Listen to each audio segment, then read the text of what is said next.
Hi, today I'm here to talk to you about costume construction. We're going to center our thoughts around the upcoming Renaissance Festival we're all preparing for.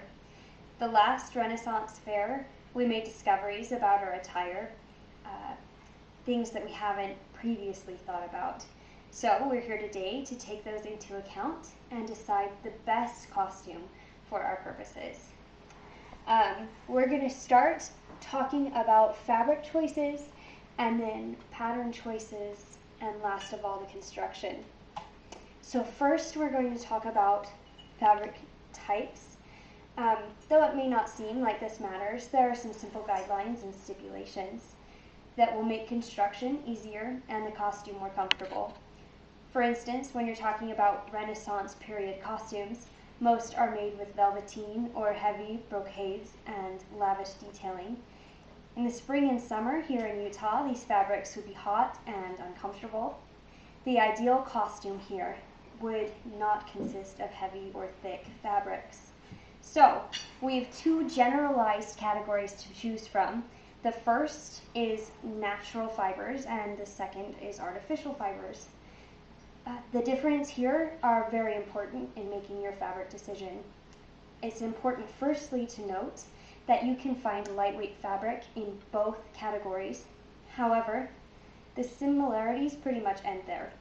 Natural fibers breathe better, they are more resistant to moisture, and they're easy to wash.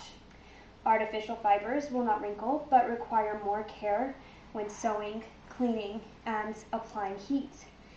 There will be artificial fabrics that are appealing, especially if you want a smooth or silky texture. However, we must also consider the quality of the material. For the most part, artificial fibers will be more expensive than natural. They also snag easier.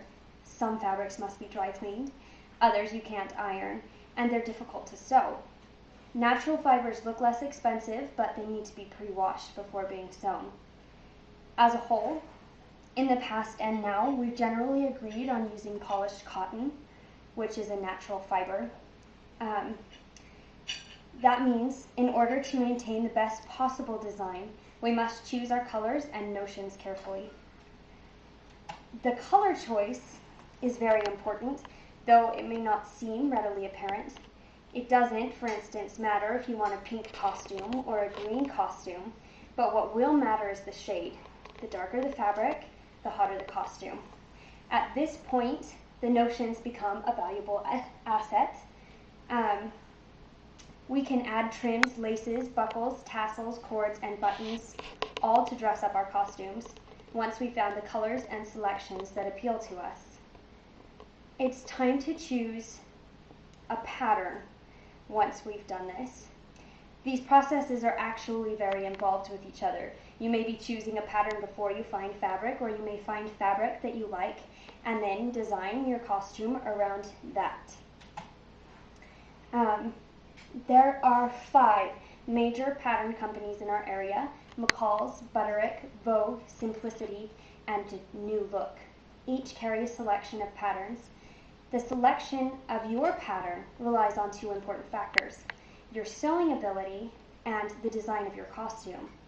I suggest that you spend time finding a balance between your ability and the style that you want.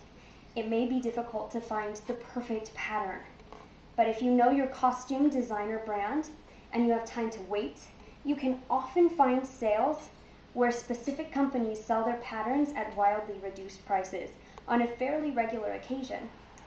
At this point, you can design your pattern or alter it.